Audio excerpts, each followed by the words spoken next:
Ассалаумағалейкум, қалайсыздар, қалай жағдайларыңыз жақсы ма, денсаулықтарыңыз қалай? Және мына біздің Қазақстанда қамалып қалған, Қазақстанға Қытайға барып қамалып қалған, енді атын ұмытып қалдым. Қазақ азаматының құқығын қорғау үшін Қытайдың туы мен Қытайдың басшысының фотосын өртеген суретін. Енді сол кісілерге бостандық тілейміз. Атажұрт тіркелген Атажұрт партиясы, оларды енді былай өмірімде тіріде көрмегенмін, енді видеодан көрмесек былай көрмегенмін. Енді төртеу деген оларды енді еріккеннен өртемей жатыр. Біздің елдің басшылары соған жеткізбей, біздің бір азаматымыз қамап қойсындар деп дауыс шығарып, оны қайтарып елге алғанда ондай жағдай болмайтын еді. Алдында да бір 5-6 ай бұрын бір аты Қайсар ме еді, Қастер ме еді деген бір қазақ азаматы барып, ол есінен алжасып қайтып, одан кейін халық ақша жинап жүріп әрең емдеткен еді.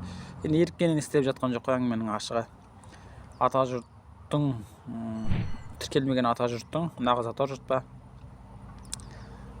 солардың мүшелеріне бостандық беруін талап етемін мен өзім. Сіздер енді қалай айтасыздар, сіздер де айтыңыздар, телефондарыңызды алып.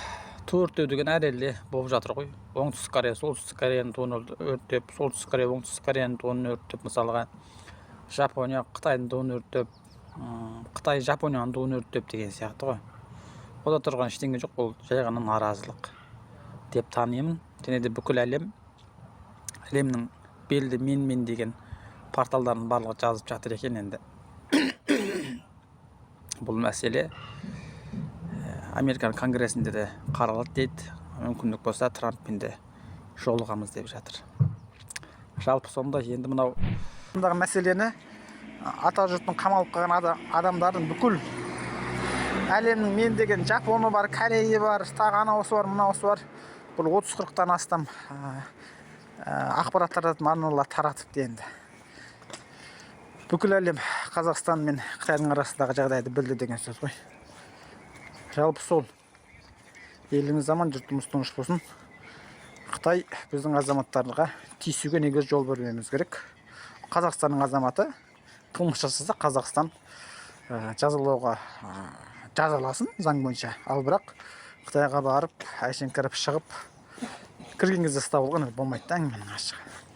Жалпы сондай.